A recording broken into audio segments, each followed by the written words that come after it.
What's good, guys? We're back at it again with another video. As you see from the title, today we're going to be talking about the business, slash politics side of basketball. And I'm scrolling through Twitter the other day and I come across this tweet right here.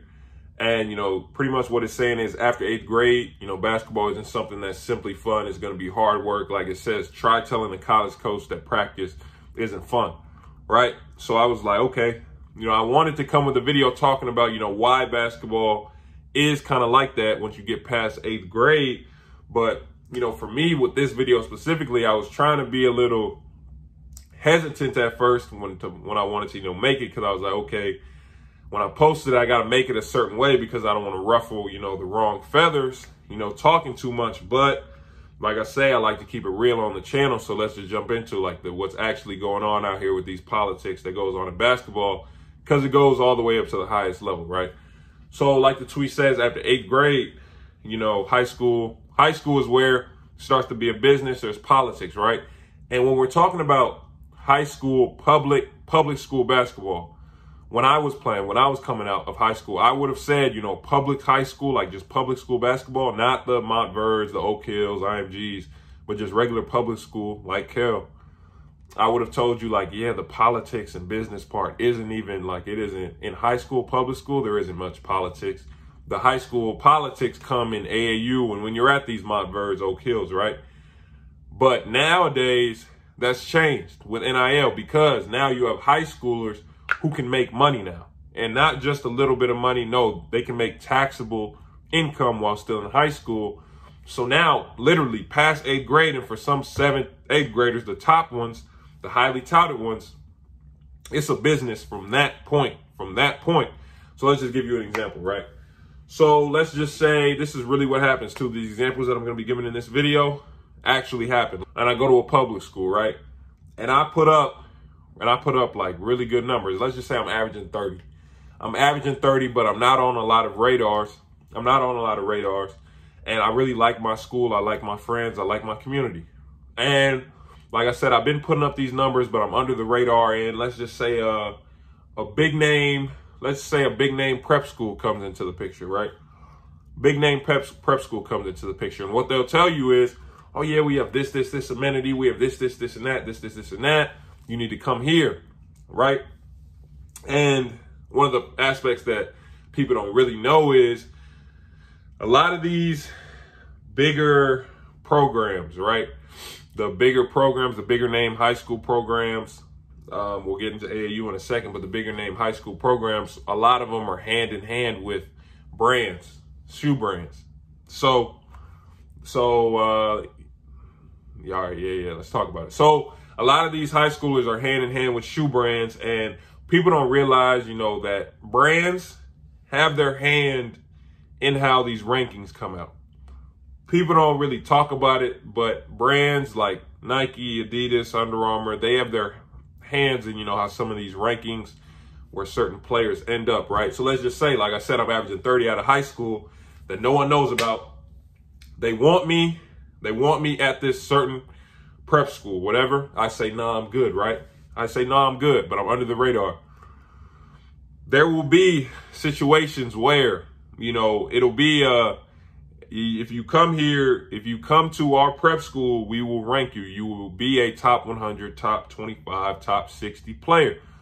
But if you do not come to our high school, you won't be ranked. You won't be on the radar. You'll just stay here. This happens. Bring that to AAU. Let's just say I'm playing on this shoe circuit and there's another shoe circuit that wants me to play for them. There will be rep. Keep in mind, I wasn't the 5-star player, but I've played with them, been around them, was still a high-level player. So I've seen a lot of this. So let's just say I play for this shoe circuit. There's another shoe circuit over here who wants me to play there. They'll come to you and be like, yeah, I'm not going to say who's in charge of what rankings, but they'll come to you and be like, yeah, if you don't come play for this circuit, for us here, we're not gonna, you're not gonna be ranked. You're not gonna have that number next to your name. And nowadays, I like to say all the time, rankings don't matter. But nowadays, with this NIL, the #1 player is going to make the national consensus across certain websites, #1 player is going to make more money than a player that, like I said, he might be putting up numbers, but no one really knows about him. Nowadays, the more exposure you get on your name, you can make money instantly. If I'm a brand, I'm going to want the #1 player in the country to, support my product. I'm not going to want the player who, no one really knows about. He might have the numbers, but no one really knows about. This is what I mean. Like, in high school now, it is a legitimate business. You have high schoolers making real money, making real decisions, going to other schools because they said I can get this. They said I can get this amount of money. They said I'll be ranked here. And that's just the light part of it, because there is also, you see it now, of course, it's going to be a little bit harder, but dudes was getting money. Dudes was getting money before NIL. So dudes was getting money way before NIL. Well, let's just transition into college, right? Let's transition into college. So college politics is kind of like, it's kind of just like high school, like I was saying, in terms of, okay, I'm recruiting you here if I'm a coach, but I'm not going to tell you that we're also recruiting this 5-star. And if we get him, we have enough scholarships for both of you. But if we get him, you're not really going to play that much. It's the same thing like I was saying with high school, with NIL money. You just saw Isaiah Wong was, threatening to go in the portal if they didn't raise his NIL money, right? Because he sees Nigel Pat transfer over and get $800 to play for 2 seasons. So, of course, when that is now introduced to college basketball, now you're going to have, oh, this coach said I can get this much here, but you want me to stay here? Nah, I think I'm going to make that decision, right? That's just the NIL part of it. Let's talk about the business part of college basketball. So, you go on Twitter and you see, a lot of people bashing the portal and why is this kid transferring? We made a video talking about the portal, right, and how hard it is to actually get a spot after you go in the portal if you don't have those numbers. But you go on Twitter and you got people bashing players and this and that. But one thing that they don't realize is, what they don't see is, coaches move just as often. Of course, there's not as many coaches, so the numbers aren't going to be the same, but coaches move schools a whole lot, but there's not a lot of backlash because that's viewed as, oh, they're a professional. It's a business, right? It's a business for the coaches, but for the players, it's not. They don't like to consider it as a business, right? So as a coach, I give it to coaches, right? If I have to support my family, if I have kids to feed, and nowadays it's a win now mentality. Athletic directors are not waiting. If you are not winning, they're trying to find someone who can, right? So if I'm a head coach, it's part of the reason why they want to recruit transfer portal kids instead of high schoolers. If I'm a head coach, I got 2-3 kids at home, I'm on the hot seat. I've been losing my last 3 seasons. What am I going to do? Am I going to go and get a high schooler who's unproven, who hasn't played on the college level yet, who's probably still has to go through growing pains and he might get homesick? Or do I want a kid who's already been in the system, played in college, and can affect, my win percentage right away and can save my job? This is what coaches have to go through. So that's why I don't like to really knock them too much, but still people have to understand, like, coaches are, a lot of the times in a lot of these situations where you see these names enter the portal, coaches will be the ones that'll push you out. Like, coaches will be the ones that, will say, like, yeah, we think you should go. And, for me, this, I haven't really told this story too much, right? But for me, this is me personally. I'm a great example of the business of college basketball. So, freshman year, didn't really play that much. Sophomore year, I'm a starter. Of course, I have injuries. At least once a year, once a season, I'll have an injury, but I'll end up coming back. So didn't play a lot freshman year. Got surgery on my tibia in the off season. Played sophomore year, became pretty much a starter. Junior year, got distracted off the court, so I got my minutes, got lowered, right? I got in a little bit of trouble. My minutes got lowered. So all of a sudden, it gets to a point where I'm starting to notice that, because obviously I was a starter from the year before, and, I felt like I was the best big on the roster, and the consensus among teammates was also, why is he not, playing? And I would notice, okay, when we would play a center, a big man, that actually was good, you know, and put up some decent numbers, all of a sudden I would be utilized. I would play only in those games. In the games where we didn't play a big that was averaging double digits or something like that, I wouldn't play, right? So I was noticing this. I like to say that my attitude wasn't bad, but, you know, of course, there had to be times where you could see it in my face. I tried, you know, to stay positive, but there had to be times where, you know, you could see it in my face. So we get to the conference tournament and we play, we lose, right? But in that last conference tournament game, we played a dominant big. I ended that game with 8 blocks. This is, you know, throughout the whole year, I'm keeping in mind my knees are hurting me my junior year too. So I'm battling that whole year. I finally feel decent. Get to that last game, I have 8 blocks in my last game. So in my head, when we have our end of season meetings, I'm going into it and I'm like, yeah, you know, I'm thinking about transferring, but, you know, it's like, I don't know, we'll see, because, you know, I am comfortable here. I've already been here 3 years. I might as well graduate. I was actually supposed to graduate in 1 more semester, graduate early. So I'm like, okay, you know, we'll see. So I go into my end of season meeting when we talk about business, like, so people really understand when we talk about this as a business.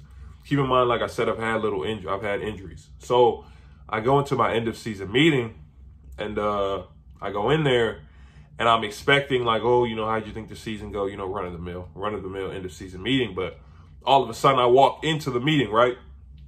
This is a 21-year-old who's only played basketball his entire life. Walk into my meeting and I get told, one of the first things I get told is, yeah, you know, we spoke with your doctors and, you know, we don't think that physically you can continue to play basketball, right? Keep in mind, I just had 8 blocks in the game, but in my last game, I feel great. You know, I'm thinking this is going to go a different way. Oh yeah, we talked to your doctors. We don't think you can play anymore. We won't, you know, let you play this next year, but if you want to stay, we'll keep you on scholarship. You just won't play, right? So you're telling, keep in mind, again, I'm going into this meeting thinking like, okay, I just had 8 blocks. Like it's, you know, you can see now that I'm starting to put it together. Like I'm starting to get back healthy. No, they say you're done. Like you're done playing. Like we think you're done. Completely didn't know anything about it. Blindsided.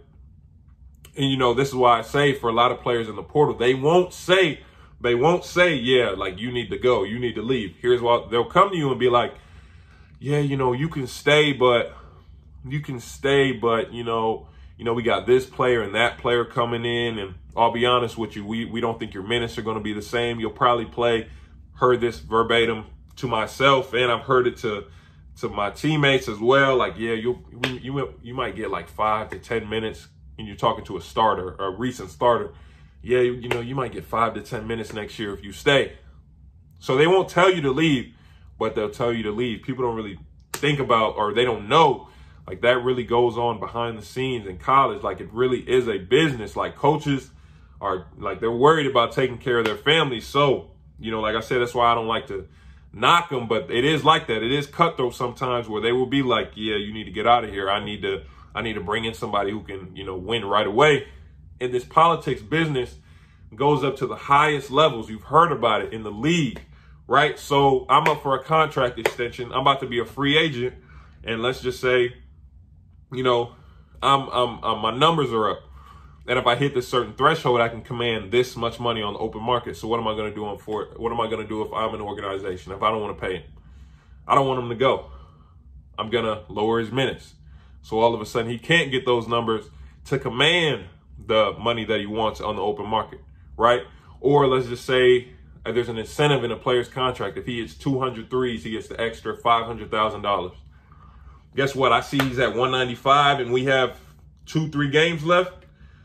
Oh yeah, I think you should sit out. We don't think you should play. These type of things happen, like, and people don't really understand like this politics business where there is money to be made. Like people will be getting the short end of the stick, and it happens. Like that tweet said, after 8th grade, it's a business. And nowadays, when you got these top kids, when you got kids getting ranked in elementary school and middle school and becoming marketable at that age, it's about to become a business in middle school as well. So, you know, I over these next couple of years, we're going to see where the basketball world in general is going to be taken in terms of, you know, NIL.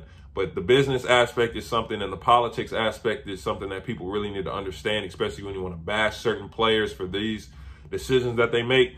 Understand that there's a lot of things happening behind the scenes. When you might see a player that you think should be ranked at a certain, you know, level, and they're not, or they're not on the rankings at all, understand that there's a lot of things that go on behind the scenes. Or let's just say a player doesn't make McDonald's All-American because they didn't run with a certain AAU circuit.